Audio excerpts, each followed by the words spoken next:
Coach of the Month, Ime Udoka of the Boston Celtics. Vinny Goodwill, have the Celtics entered the contender chat in the Eastern Conference?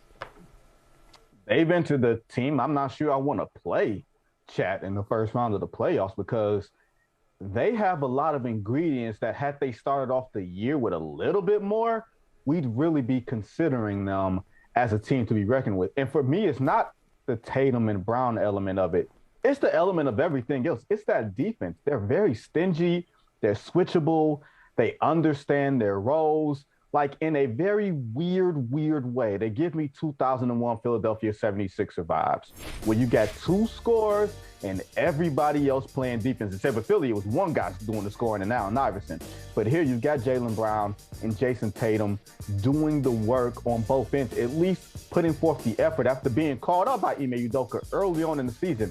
And I had some doubts early on about whether this would work as far as with Udoka calling out his team. Sometimes you can't pull that card.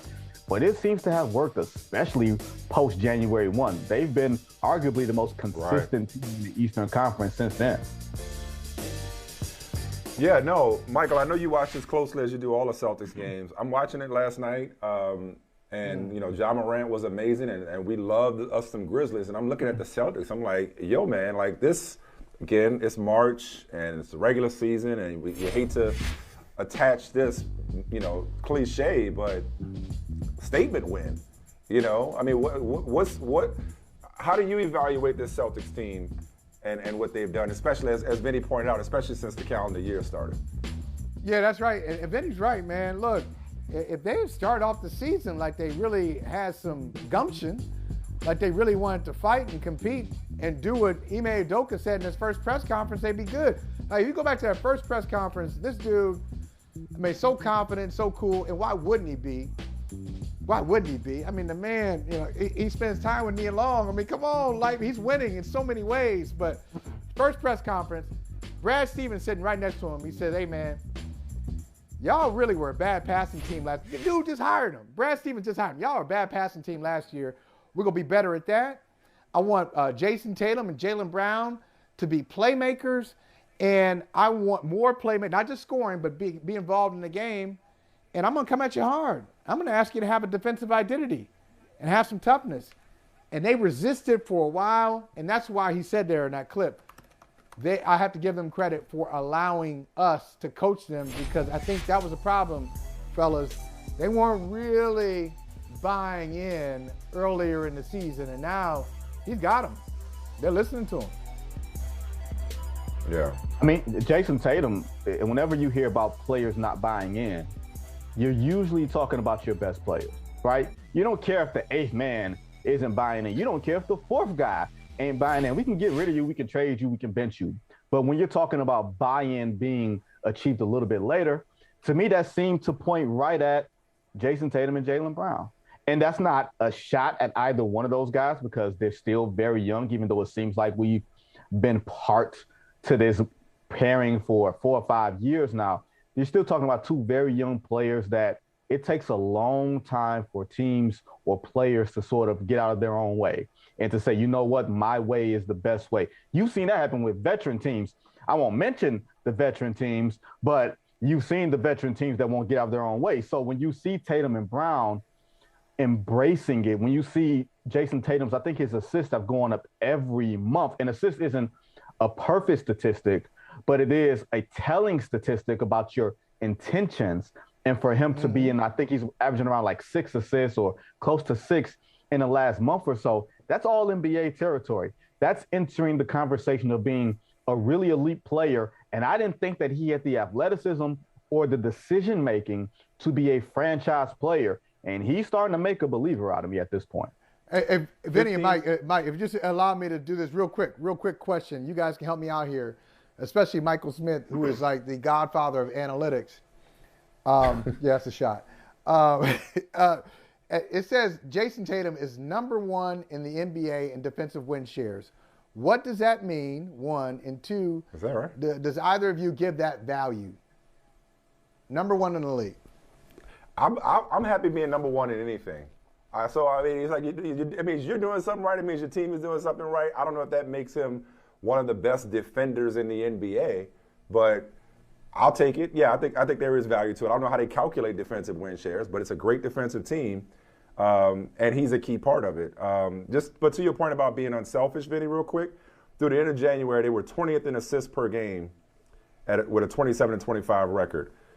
In February, they dished out the 5th most assists per game while posting an Eastern Conference best 9-2 record. They've won 15 of their last 18 games, and they've beaten 10 consecutive opponents that are currently in the playoff picture going back to late January. That's New Orleans, Miami, Charlotte, Brooklyn twice, Denver, Atlanta twice, Philadelphia, and now Memphis. Speaking of Philadelphia, I know Holly the Harden hater, as I have dubbed him. Why are you bringing up Philly, dog? Why are you bringing up Philly? I just wondering why. You going to bring up Brooklyn? I mean, we're running out of time. You going to bring up Brooklyn or no? Are we not doing that today? We can bring up Brooklyn, too. I mean, we got time. We can start with Philly and then naturally segue to Brooklyn so you can ask somebody else who won the trade. You could go all week asking somebody who won the trade that happened during Super Bowl week as if you could win a trade when the key player ain't played yet. That's a question for the day of the trade. Who won the trade? Now that we have not seen Ben Simmons, that question has been answered.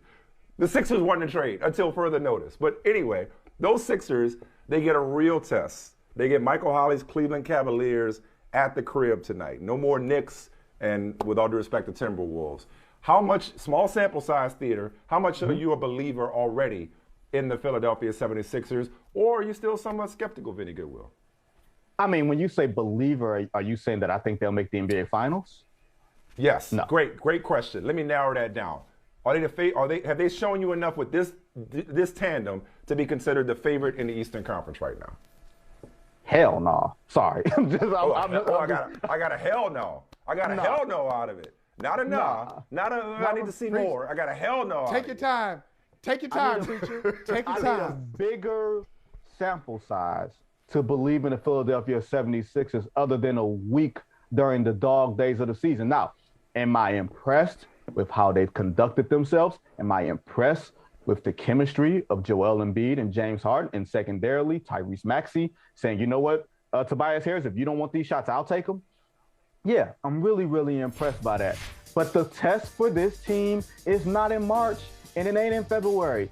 It's in May, and if you get there, it's in June. Remember when the whole 76ers process began? It was like, we don't want to get knocked down the second round and everything else. And when Daryl Morey gets here, we're about acquiring superstars because we don't want to be in the middle class. Well, guess what? You got the superstars now, which means that I'm going to reserve any level of positive judgment until you actually prove that you are worth a damn. Until then, you are doing what you are paying child support. That's what you're doing. You are paying child support. What the court ordered you to do. So you know what? Honestly, here's why I'm laughing. And unfortunately, we can't fast forward to May and June. For now, we have to settle for Cleveland at Miami, who we'll talk about in a second. Chicago, Brooklyn as their next 4 games. So we'll learn a lot more about these Sixers in the next 4 games. I'm laughing because I am flanked on one side by Holly, the Harden hater, and on the other side, I am flanked by somebody who probably has never run into Daryl Morey in person, because if you had,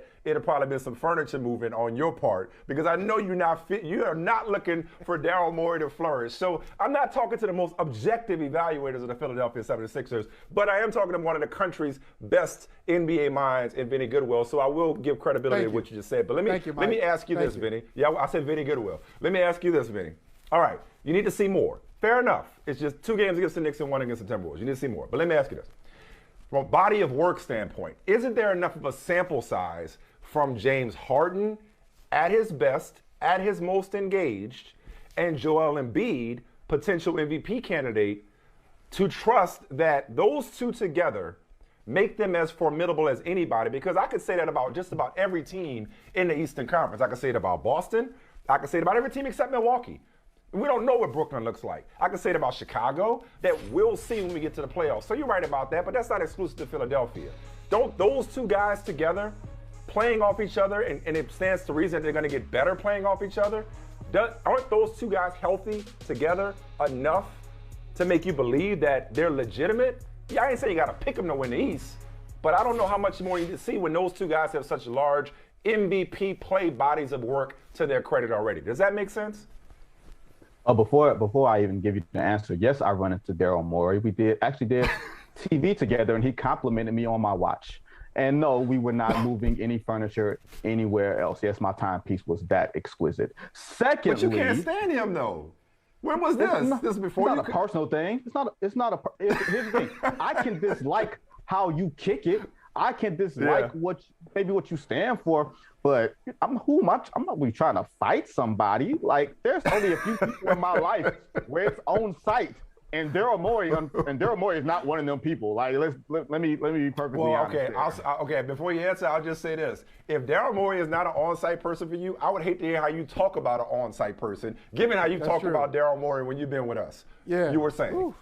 I don't talk about people with on site with, because we don't need to say no words. That's why.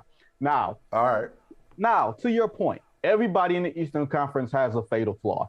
Every good team, Milwaukee, Miami, Chicago, Philadelphia, Brooklyn, anybody that has a reasonable chance of making the NBA Finals has a fatal flaw that could bite them in the behind. You're absolutely right. But my thing on the Philadelphia 76ers is this: you've gone all in on your two best players having to be your two best players.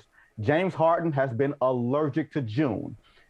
Joel Embiid has been a guy who is like a top 3 MVP candidate.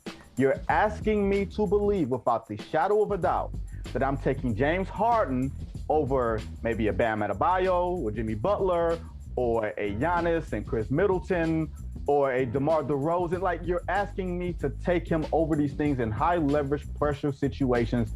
And the evidence has proven that he is not that guy. Now, maybe he was sandbagging it physically, because I was the one to say, you know what? He doesn't look physically right from the hamstring performance dating back to last year. And maybe he worked himself into shape and then just started dogging it once he realized that nothing was happening in Brooklyn. So to me, if he's completely healthy, it could be a different conversation. But if the decline has sort of started, that makes the margin for error, to me, that much more thin. When the margin for error was wider, he didn't get it done. You got to show me.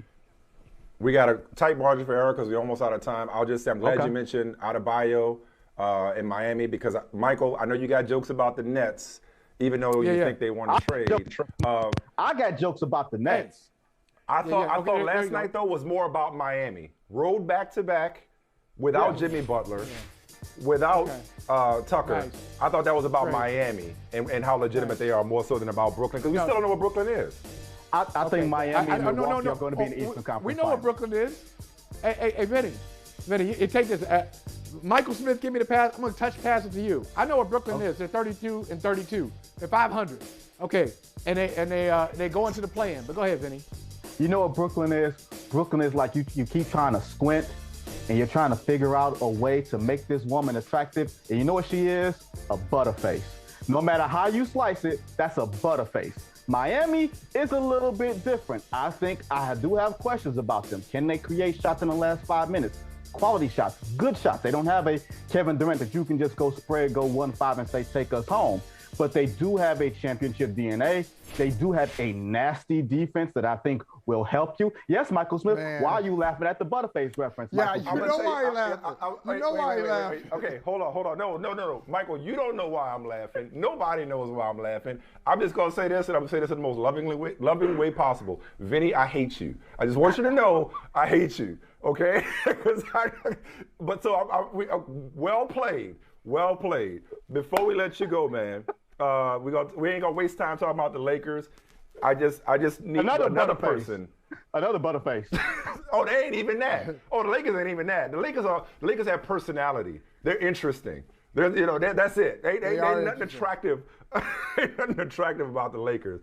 Only game I want to touch on from last night, man, was Golden State and Dallas. Is that more about Luka and him playing like an MVP and maybe being a dangerous out in the playoffs? Or is it Golden State, which no Draymond, I don't know how much you could judge him, but Steph not taking a shot in the fourth quarter is a red flag. What did you take away from that before we let you go? That's all types of red flags for me for Golden State, considering any team with a good defense can do what Dallas did. Like, Dallas has a top 5 defense to me, and they have Luka, who's a top 5 player. Golden State losing 7 of 9, being in danger of sliding to 4th in the Western Conference, which puts you on a collision course with Phoenix in the second round. Neither one of those teams wants to see that, in my opinion. They have way too many questions aside from Draymond Green. Dallas, to me, is starting to sort of creep up like Boston. And because we've decided as a collective media, we don't really rock with Jason Kidd like that, we don't want to give him Coach of the Year votes. But he has started to figure some things out there, giving Luka the ball, putting a bunch of defenders around him. It's almost like the early stages of the Milwaukee Bucks with Giannis when they really started to figure it out. And who was the coach then? Jason Kidd. All right. Hey, man, we love you. Man. I appreciate you. I do hate you, but I also love you at the same time. I know you love. I know you love the reference, and you know I'm right, and you know I'm right all the time, Michael Smith. I don't trust your taste. You have bad taste. You have bad. No, but he got taste. he got great taste in sweatshirts. So shout out Fred Hampton. He does. Huey P. Newton. He is not the best judge of butterfaces. Okay. He's not. That is not. No. Okay. All right. We're gonna let's quit while we're ahead. Get better taste. Let's acquire some taste. Acquire some taste. I know I got taste. I know Michael Holley got taste. I can't speak for you, Vinny. And based on what we've discussed, look, man. This is for offline. It's an offline conversation. Yeah, I was gonna say, y'all. This is we're gonna getting into trouble. Now we're about to swerve. We're about to swerve into trouble. I'm gonna say this, Michael. Don't ever underestimate Vinny Goodwill's abilities to force things into the conversation that you don't expect him to do. That's all I know. Yeah, I bet. No, I will never doubt him again. I will never doubt him again. Hey, thanks for watching Brother from Another on YouTube. Make sure you hit subscribe before you leave, and be sure to watch us 3 to 5 p.m. Eastern Time on Peacock. Appreciate you.